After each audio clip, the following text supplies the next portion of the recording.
Good evening, everybody. Buenas noches. My name is Liz Fernandez. I am the Job Fair Administrator for the New York State Association of Independent Schools Job Fair to Promote Diversity. It will be held this Saturday, February 26th from 10 a.m. to 2 p.m. virtually.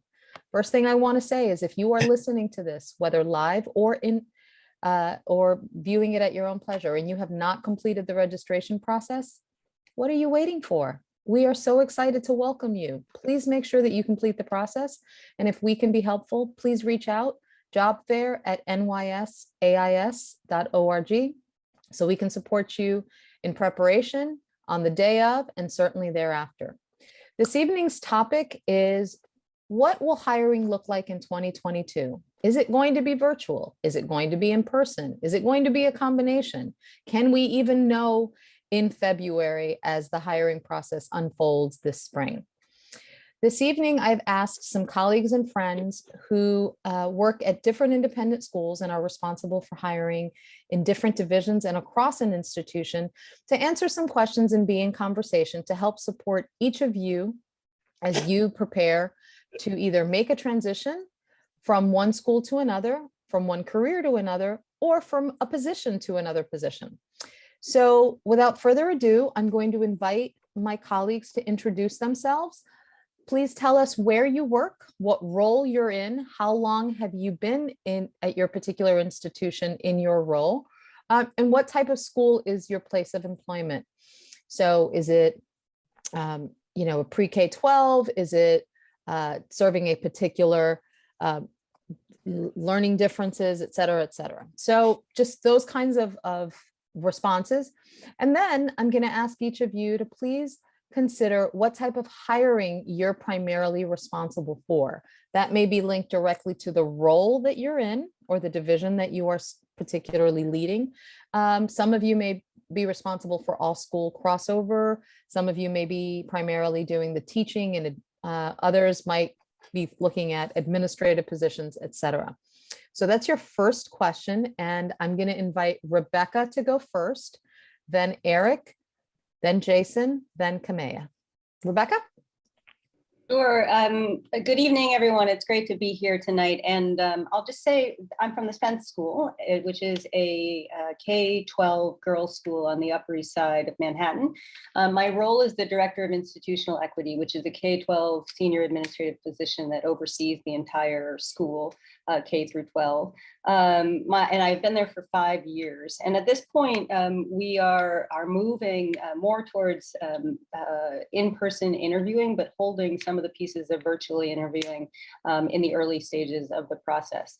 The part that I'm responsible for is to lead many of the searches. We rotate as senior administrators on hiring lead for the entire school. So that may mean that I'm hiring for a learning specialist in lower school, or an art teacher in middle school, or a math department chair in upper school. It could be any piece of those. And I also interview all candidates that come through who are teachers, faculty. So that's my role. Great, thank you. So my name is Eric Resurrection. I'm the assistant head of the pre and lower school at Packer Collegiate Institute in Brooklyn Heights. We are a pre-K through 12th grade co-educational independent school. Our preschool and lower school goes from pre-K 3s all the way up to 4th grade. As the assistant head of the pre and lower school, I'm predominantly responsible for hiring the associate teachers, but I also serve and advise and help with the hiring of all our lower school teachers as well. Currently, as we move into hopefully a new day and age, we are actually moving more towards a hybrid. We had done a lot of hiring over Zoom in the previous year, but now we're moving towards a hybrid where we'll conduct some initial interviews over Zoom, and then when we get to our final candidates, hopefully, if everything turns out well, bring them into the building. We've done that with a number of people who've applied to administrative positions already, and so I imagine we'll be doing that with our teaching candidates as well.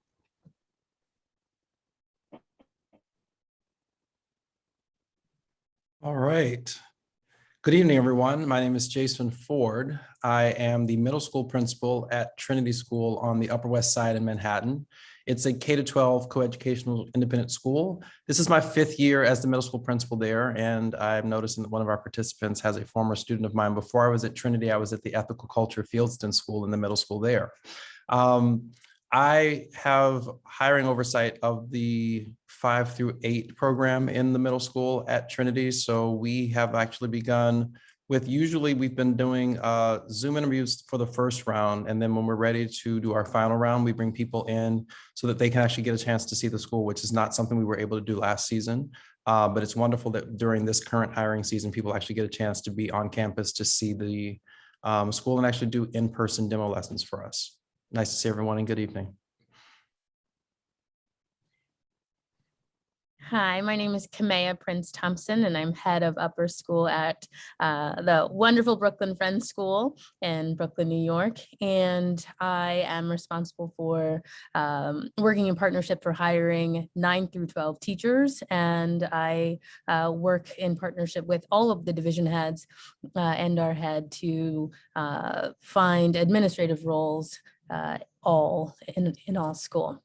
We have been having a lot of our interviews on Zoom, but we begin on Zoom and we're bringing folks in person for the finalist roles. So it's wonderful to be here today. Thank you.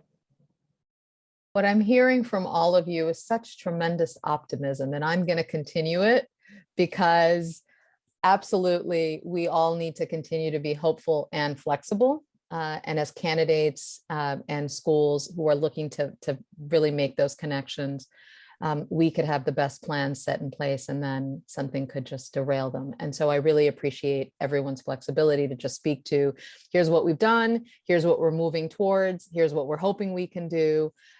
It would be really helpful if you could answer the question, what does the virtual part of the process that some of you have outlined look like for a teaching candidate? And what does the virtual part of the process look like for an administrative candidate? So I'm going to separate for a teaching and then for an administrative candidate. And probably the easiest way to do this is, Eric, I'm going to ask you to really speak to, since lower schools tend to do a great deal of hiring because of the associate and co-teacher roles. I'm going to ask you to speak to the virtual and in-person part of hiring, and then we'll check in and see how that possibly differs in the middle and upper school and in all school positions as well. So, Eric? Thanks, Liz. So in screening process, typically what I would do is I would speak to our candidates one-on-one on the phone. Just a phone screening. And then I have a couple of small hiring committees that help me interview our associate teacher candidates. Usually about 4 people. They consist of some teachers in the grade and perhaps one of our directors of diversity, equity, and inclusion, and perhaps a specialist as well. So usually about 4 people in a small committee, and together we will interview a number of different candidates. And the way that those group interviews work are very similar to what we would do in person, in which case the candidate would come in and we would have a set of questions that we have already predetermined, and we have already decided which ones we're going to take, and we would take turns asking those questions. After the virtual interview, we would go through the number of different candidates that we've seen and decide which ones you would want to see learn more about. And in the virtual position, we weren't able to do demonstration lessons as much. So what we would do is we'd ask our candidates to submit a video of them working with children, whether it's reading a book or perhaps leading an activity, but something short. And then what we did in prior years is we actually asked them to do some reflection as to what they noticed about their teaching, what they liked, what they didn't like, what they would change.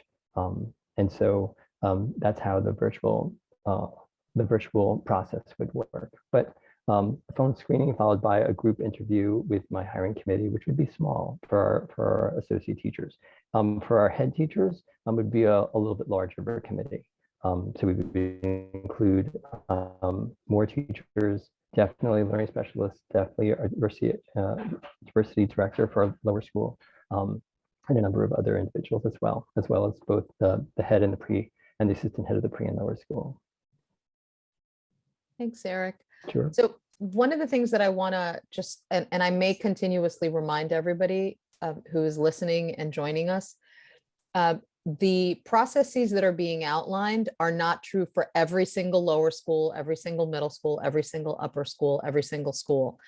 These are just glimpses or examples of ways in which schools have been really flexible and creative in getting to know candidates and ensuring that candidates are able to be at their very best in whatever role and capacity they are pursuing employment at a particular school. And that, of course, everyone's health and safety continues to be the #1 priority. So we've gotten very creative, and I appreciate Eric's overview of the stages and steps.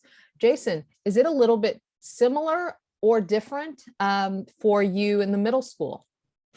It's very similar.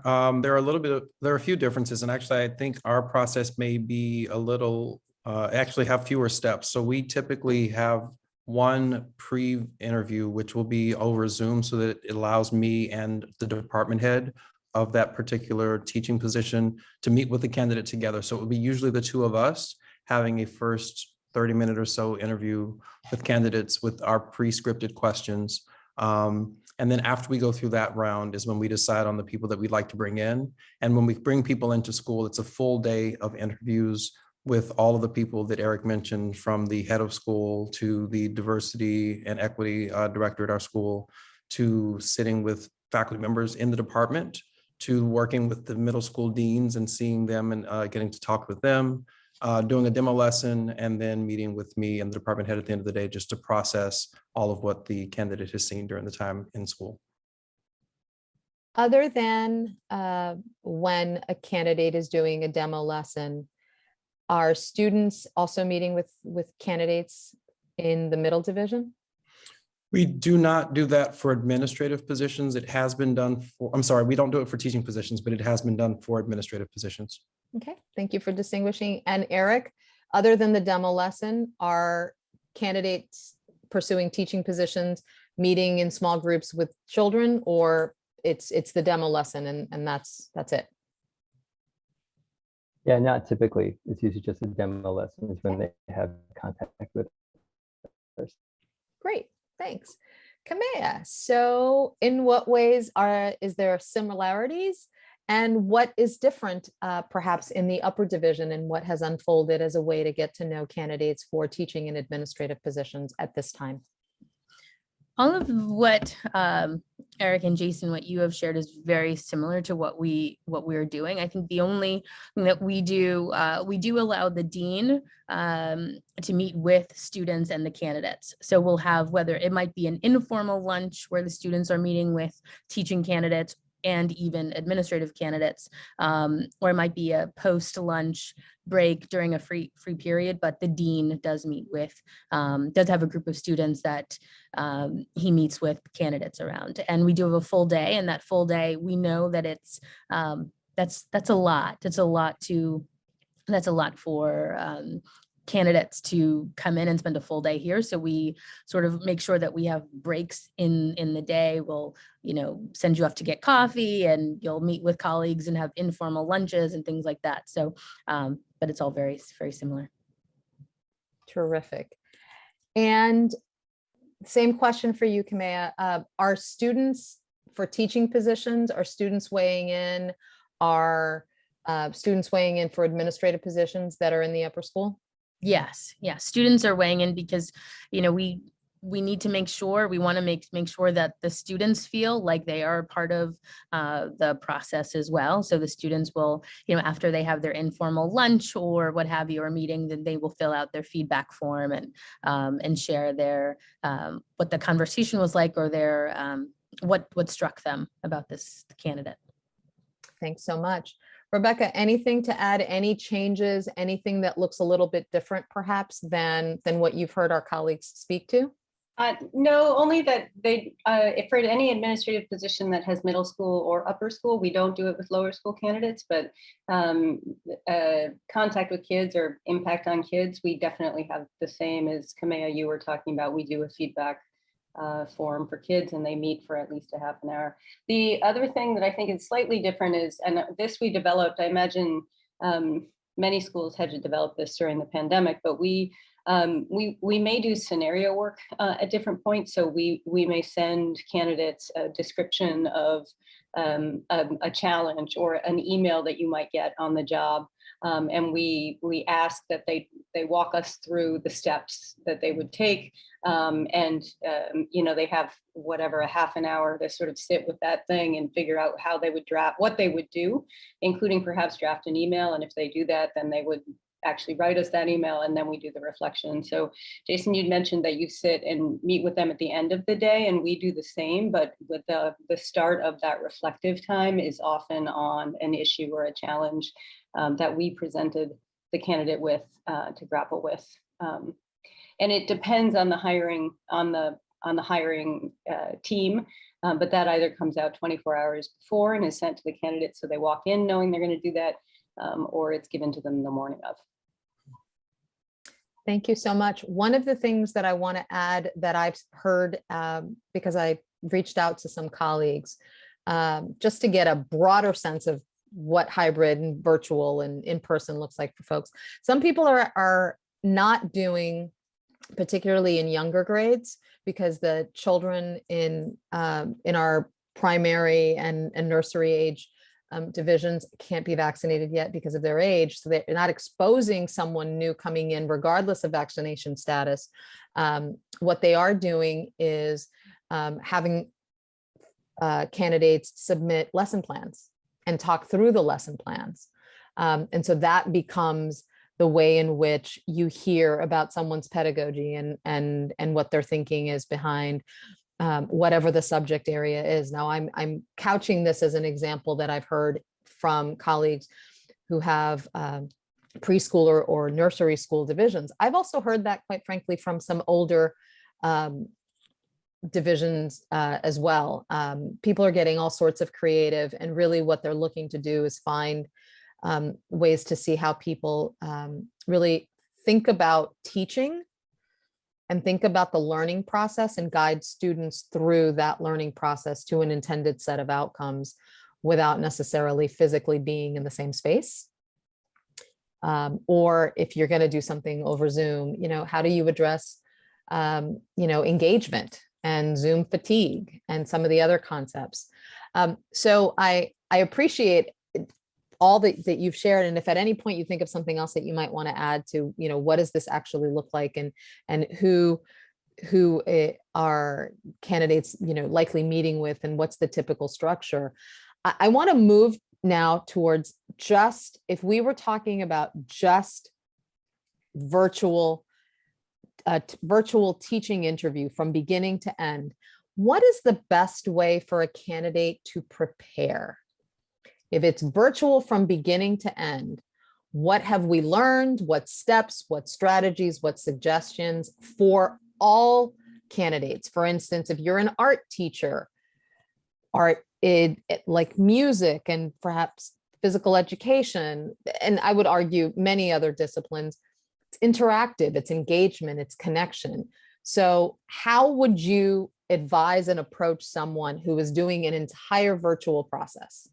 And then we'll move, of course, to what advice would you offer someone who's doing the hybrid process? Kamea, I'd love to invite you to start, and then we'll circle and go to Jason, Rebecca, and Eric. And if at any point what you were going to say has already been said, we can just go on to the next person. I would just say the one thing that I think is important, that I think is really critical when having a Zoom interview, is that all candidates remember that engagement is what we're looking for. And so the lesson plan can't come before the students in the classroom. And so the candidate has to make sure that if they're teaching over Zoom, if they're doing a demo lesson over Zoom, I would say they stop. And they stop what they're doing, they pause the lesson before they even begin, and they say, hi, how are you? And they make sure to tap into every child that's on the screen, and that you might ask, I'd like to hear your voice. I'd like to have you say something. If you are able to turn your camera on, turn your camera on. But I think what I've seen that has been really challenging, and for me, a moment for me to question, is when the teacher or the candidate just proceeds without really going through the students in the room saying, how are you? What's your name? Tell me something that you want me to know about you. When the lesson comes before the child, that to me is really something that I think is problematic in general. So that would be my advice, to don't put the lesson before the engagement.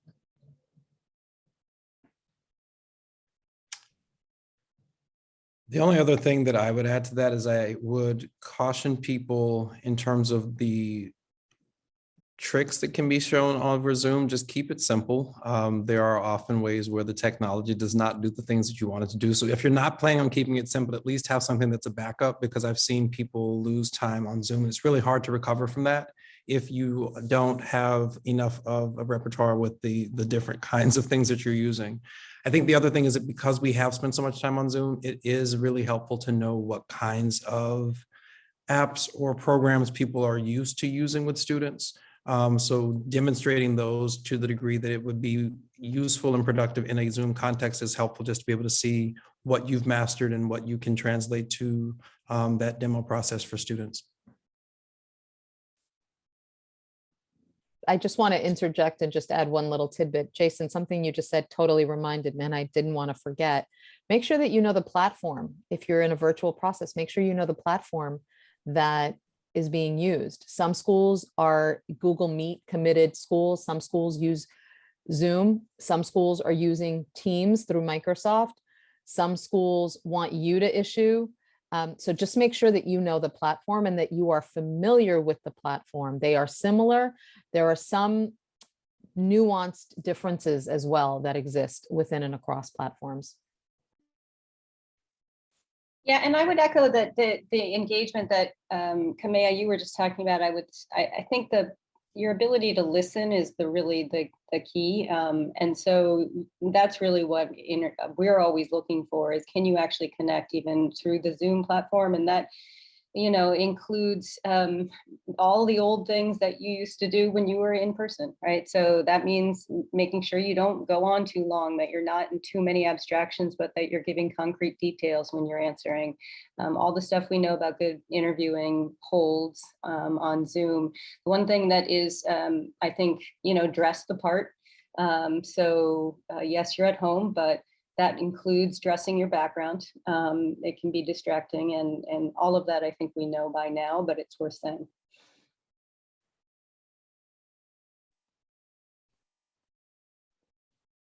So in the lower school, it's nearly impossible to do any sort of demo lesson over Zoom. It really is. We've talked about this. We thought about it, and there's just no way. And that's how we ended up with a demo lesson that was a video. But and I would echo, before I talk a little bit more about that, I want to echo what Rebecca said, is just remember, if you are on Zoom, you should present yourself just as you would if you were in person. So professional dress, make sure there's no distractions, anything behind you. Don't be where your children will be running back and forth behind you, or your dog's barking. So, I mean, it happens, right? But those are really important, because that can distract from the experience of the person who's interviewing you. So I would definitely echo that. So when it came to the demo lessons, which were on video, engagement is always important. Just what is a person like when they are with children? What's their tone of voice? Who do they pay attention to? How do they get attention? And if everything goes smoothly and there's no little bumps, that's also a little bit suspicious, because kids aren't like that, right? I don't think anybody who's doing a video lesson should worry about it being perfect. But all those little things that would happen in normal class is what we want to see. How do you handle when a child starts to go off to the side, or how do you get them to re-engage? That's perfectly normal and natural. That will happen in your classroom in the lower school. So just be yourself and act in the way that you would if you were in person. Thank you all for your responses. So specific questions. If you are an art teacher and you have a portfolio and you're being interviewed, regardless of division, you're being interviewed virtually, how and when is it best to share your portfolio, the body of work that you would like those considering your candidacy to be aware of and exposed to? What are your thoughts on that? When is the right time? What's the right approach?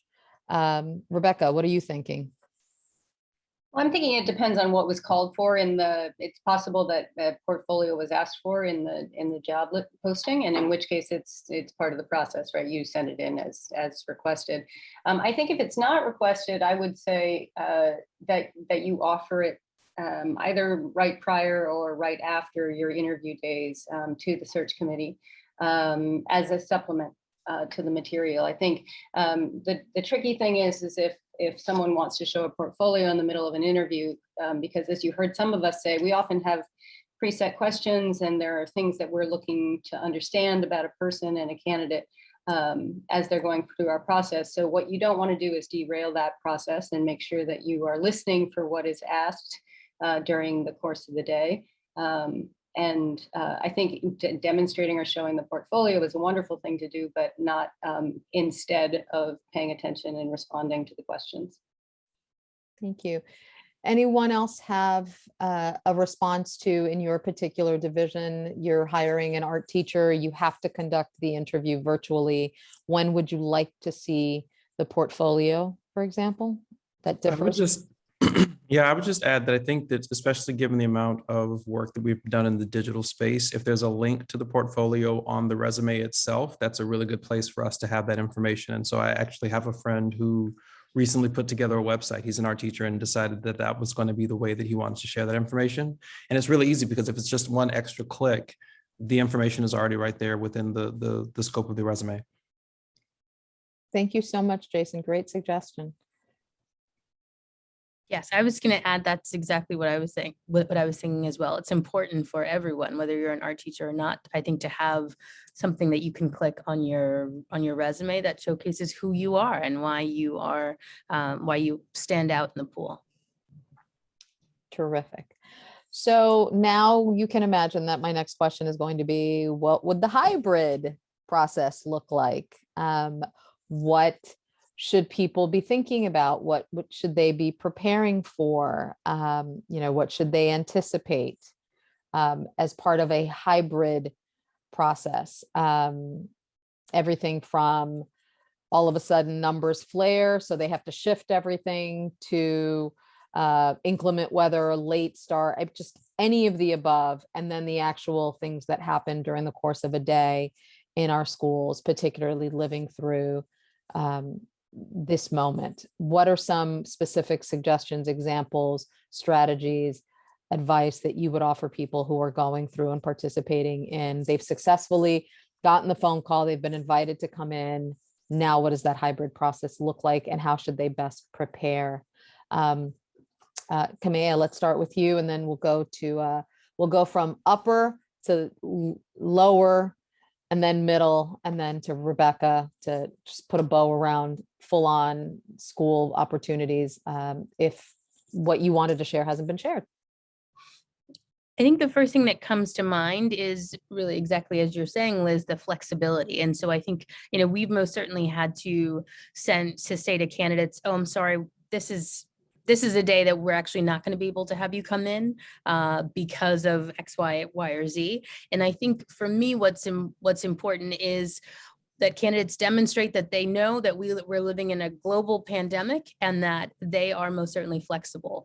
I've received emails where, you can tell that the candidates are very upset. And, what they don't know is that this is a last resort, to tell you to pause and that we want you to move to a different platform. That's not something that we want to do. We are excited to have you and to meet all of you in person. So just demonstrating that you are flexible and that, of course, this was a day I said I could come in. I can also move it to a day next week or the day after, being flexible in that way. So in our process, and I can only speak to our process, probably so once you get through phone screening and you get invited to meet the hiring committee, which will be over Zoom, that's really kind of the next big date. And if the hiring committee really likes what you've had to say and answered all of our pre-scripted questions, we think that we would, then the next step is we'd like to see what you look like with students. So once we get to that point, that would hopefully be you coming in and visiting and doing some sort of demo. If with associate teachers, you'd probably be reading a story and leading an interactive read aloud. If you were applying for a head teaching position, we would probably prescribe whether it might be a math lesson that we would like you to teach. And we'd be in conversation with you with the grade level and tell you, you might have some questions as to what it is that you might want to, what we're studying, what those classes might be working on. So that way you can design a lesson that goes along with those things. But it also could be a social studies lesson. So we use preset curricula in our school. So if you wanted to, we could share with you, maybe a Bridges lesson, or it could be a literacy lesson from the programs that we use. But once you are through the committee and we want to see you work with students, that's when you need to bring your best and really show us what you're like with students, because really that's what we would want to see. We want to imagine what you're like, leading a group of children. What are the moves that you make? Where's the joy that you experience? What happens when things go off the rails? Because inevitably in a lower school classroom, things are going to happen that you don't predict, right? I'd also, a little bit of advice, when you're doing your demo, one of the questions that I always love to ask is, are there any children that stood out to you? What was it about that child? It could have been somebody who was really quiet. It could be somebody who was just in your face, couldn't stop, trying to share their ideas. But who's a child that really stood out to you and why? And that just speaks to the kind of children that you gravitate towards, or the ones that grab your attention, and helps us imagine more of what you would be like working with that group of children, or any group of children for that matter. I don't have much to add to what was said. I think the only real thing that we would want to see from an in-person day is just your ability to interact with everyone. I do think after the lesson, the reflective piece that allows us to understand what you thought went well and what maybe you would change or do differently, because we all understand that a demo lesson is the hardest thing that we ever ask people to do. You're walking into a classroom with students you don't know, using a curriculum that maybe you don't really know the flow of what has already happened and will come after. So for me, it's really more important that I can get a sense that this is a reflective person that I'm speaking to, who understands what it means to teach, and then to think about what ways they can improve the things that they've done. So for me, that's the most important part, is really to see that someone is reflective and engaged in the process in that way. And I would only add to what Jason, you just said, that reflection is not just on the lesson, but on the whole day. So the ability to actually observe, whether that's on Zoom or in a hybrid situation or completely in person, the best understanding we get is not actually what mistakes the candidate, unless they're very egregious, but for the most part, it's really not about that. It's about, can the candidate recognize things about the school? Can they, what do they observe about students? What are they making sense of? What are they, are they interested? Is there curiosity about things that they don't understand completely? And those are really the things we're looking for as well. Terrific. So people have gone through the process. Roughly, what do you think from start to finish, whether virtual, hybrid, all in person, what's the length of time that someone should expect to go through the hiring process? And so while you're all thinking, because we all know that there's no such thing as an exact length of time, there's windows and parameters. I just want to let everyone know that hiring season really varies by school and by region. And for the NYSAIS Job Fair to Promote Diversity, we have over 100 schools, all concentrated in the Northeast.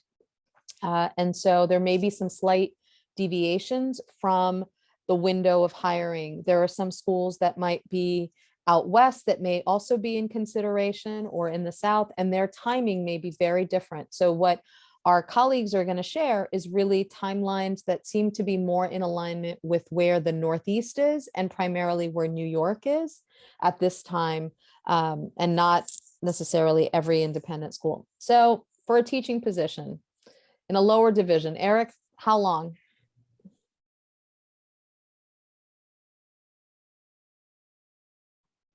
Well, so let's say next week is the nightmare, ideally.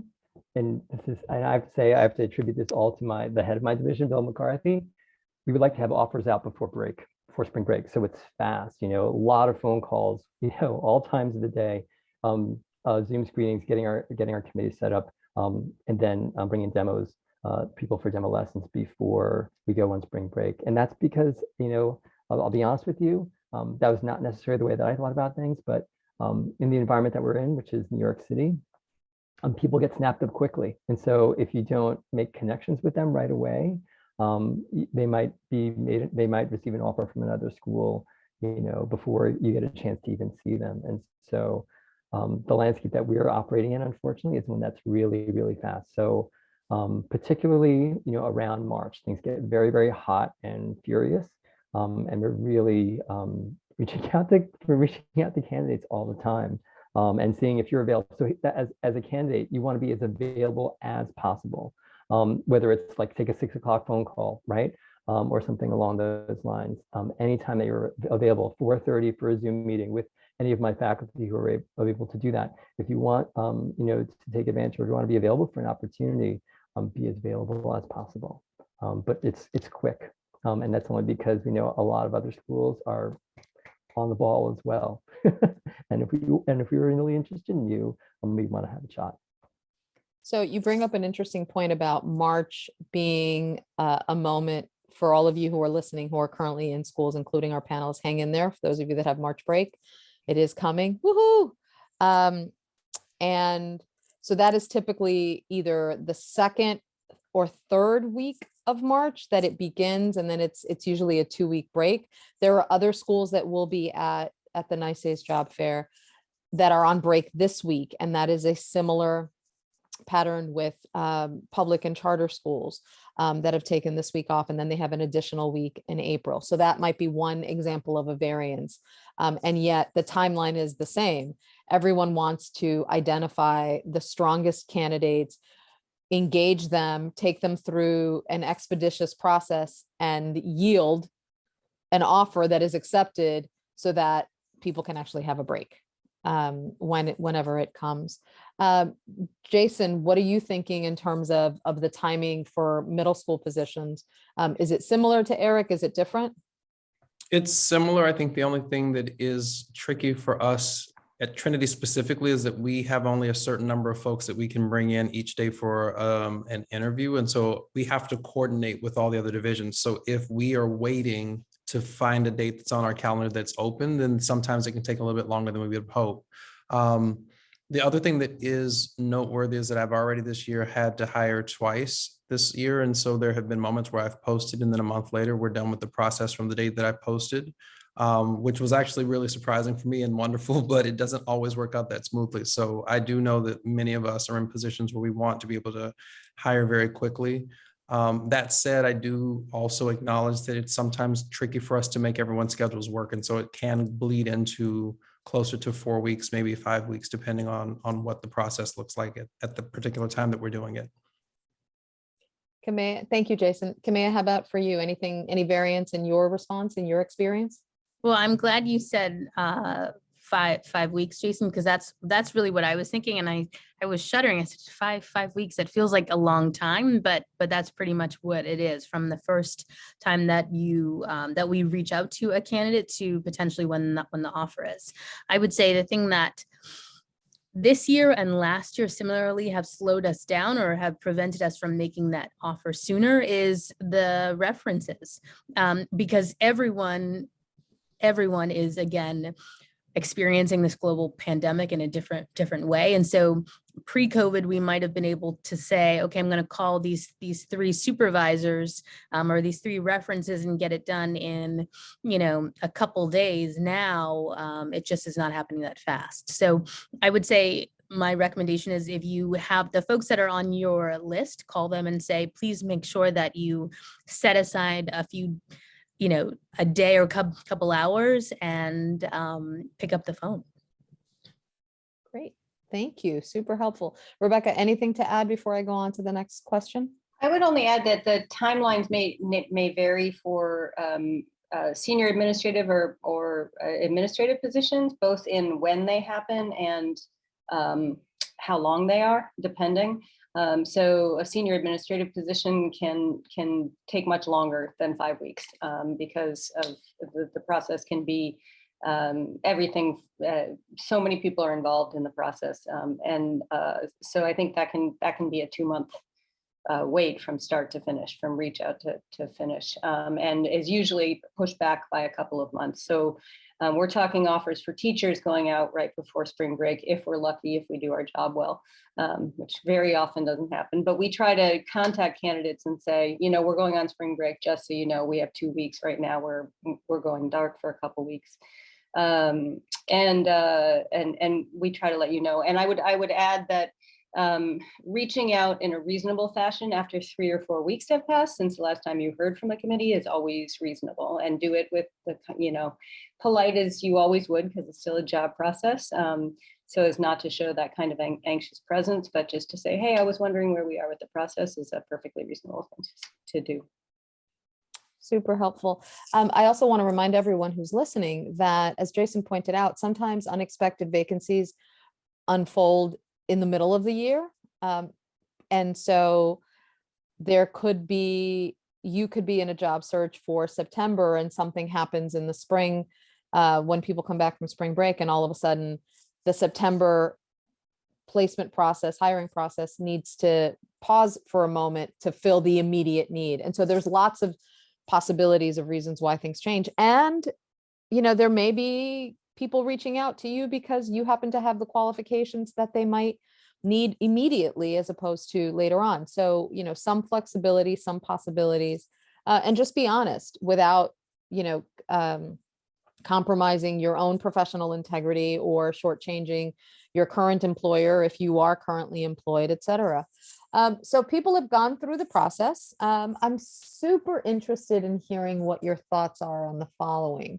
So someone has been on campus visiting or has done a virtual process, either one. What would you expect is the difference? Do you feel that there's a difference between a thank you note that's written in the form of an email or a thank you note that is actually mailed? Obviously, one comes much faster. The other one comes a little, depending on U.S. Postal Service and how quickly mail gets sorted at our schools. I'm just curious, what are you thinking? And then the corollary to that is, should that message go to the primary point person or to everybody? And I know this might be a personal preference question, so we're going to couch it that way. But I just really would love to hear, and our attendees would love to hear, what are your thoughts on thank you notes? Let's go Jason, Kamea, Rebecca, then Eric. I am a huge fan of the written note, but I also know that in this time and day, the emails are much faster, and it typically would be the case that if we waited to get a written note, we might have already moved on to somebody else. So I would just say it's okay to send an email. It depends on how many people you've seen during the day. And so again, I think it's really personal preference, but at least sending it to the main person that was running the search would be just a nice touch, just to be able to also then add whatever final reflections or thoughts that you had about the process that allow the person to know that you remain interested in the position. I agree. And I think, I love paper products. So which is why, I'm at Paper Source far too often. But I would say that the handwritten note, and it is key, and it has to go to everyone that you saw that day. So, sometimes I've been in a process where, the person just writes one note to one person on the team, and it lands a certain way. I will just say, again, that's just my personal preference. So I would say handwritten notes, but an email after that day, maybe the day after, to everyone is a good way to start. And then they'll be surprised when they get the handwritten note in the mail.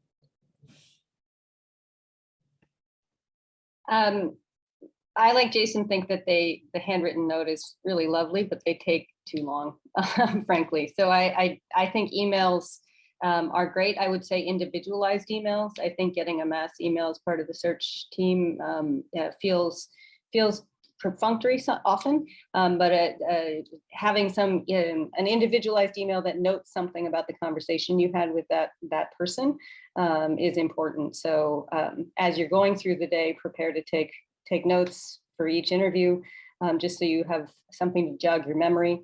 And it doesn't have to be long. In fact, shouldn't be a long email. It should be a short sort of thank you. I was particularly interested when we talked about this. Shows you're listening. Well, I'm going to say I'm a little bit old school as well. I prefer the handwritten notes. And the thing is, at least this is the way I look at it, right? It's not a transaction necessarily, right? If you a show of appreciation for the time that they've taken out of their day to meet with you, regardless of when it arrives, is always welcome. And I agree with Kamea that you should go to every single person that you met. So that's the hardest thing, is really trying to identify who those people are. But if you have the name, you have the address to the school, it'll find its way to that person. And it's always really, really appreciated. And it really was a positive impression. You never know. The independent school world is a small place, and your paths may cross again. And that person may be in a position where you can be recommended, or they will have a memory of you because you sent that thank you note. And you can't underestimate the power of that. So I would highly recommend the handwritten note. And it shows you took the time, which is, everybody has no time, right? Especially if you're a parent, you don't have time. But making that time speaks volumes. That's just my 2 cents, my own personal preference, my bias. So I really want to just remind everyone, I really appreciated just everyone's honesty, and it really is a personal preference. If you are worried, concerned that it's going to take a little longer or something could get lost or any of the above, the suggestion that Kamea gave of just a quick email just to acknowledge the time that you spent, and then follow up with, it doesn't have to be a super lengthy message. It's just an opportunity to send something handwritten. Hopefully, that might be something that might be helpful.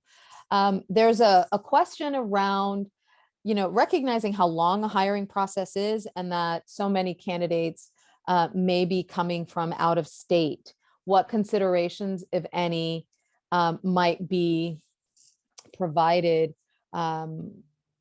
for those out-of-state candidates that might not be able to schedule a visit, immediately? What are some modifications? Can you think of any specific examples that you've each had to deal with, and how have you handled an out-of-state candidate who's coming in for either a teaching or administrative position? Really, it's just, how have you handled that? Let's ask Kamea, and then Eric, Jason, and then Rebecca.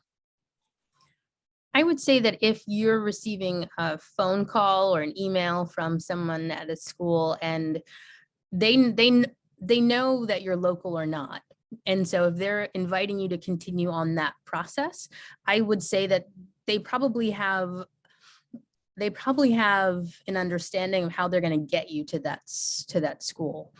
So I would ask, is there a way that I could be flown out, or is this a demo lesson? I think that's a demo lesson online, but I would most certainly ask, because you just never know. So I wouldn't assume that the school is going to make you sort of do everything online. They may be able to fly you out and cover your expenses. So in the lower school, if we were to bring you in, if you were coming from out of state, and we really, really want to see you, you would have to be, really, really amazing. And so typically we would probably stick with people who are more local, and we would do the Zoom interview, and that's been very, very helpful. But if we really have a really strong impression of you, and we want to see you in person, we'll probably invite you to ask. And if you have family or friends who are local, then that's great. It's a place for you to stay.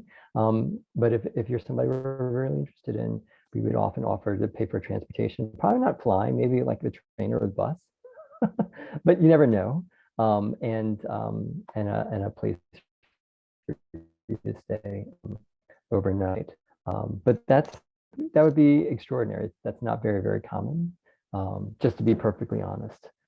But if you are that impressive and we want to see you, you can bet we'll try and find a way to. Yeah, I think it's very specific to the schools and the amount of budgets the schools have allocated to hiring, because the number of schools that I've been in that have very robust hiring budgets don't actually have a problem flying people in for interviews. And so I think it really is up to the school to decide how it is that they're handling the process. But to Maya's point, if they're looking at a resume, or if we're all looking at resumes, we see where the address is. And so that gives us an indication of where the person might be coming from. I would also just say, I think it does help at times to address, if you're an out-of-state person, to address that in the cover letter, just to be able to give us an indication of why you're actually applying for our position, because maybe there are circumstances that give us an indication that you would really be looking to move versus just getting a trip to come in and interview at a school. Yeah, I don't really have anything to add. I think you all covered it. Great, thanks. Super appreciate the thorough responses. Have to say, I know I'm getting lots of messages from people live who are really also equally grateful for the clarity with which you are all responding. And so we're transitioning near the end, and I just want to check in with you all and do a little sort of guided visualization. You are now, bing, all candidates for a position, whether it's teaching or administrative position. So the first question that I would love to ask you is, how are you going to prepare for your interview? What sections of the school website do you know is recommended for candidates to look at in advance? So that's one question. And then what materials would you want a candidate to receive in advance to review, besides the link to the website?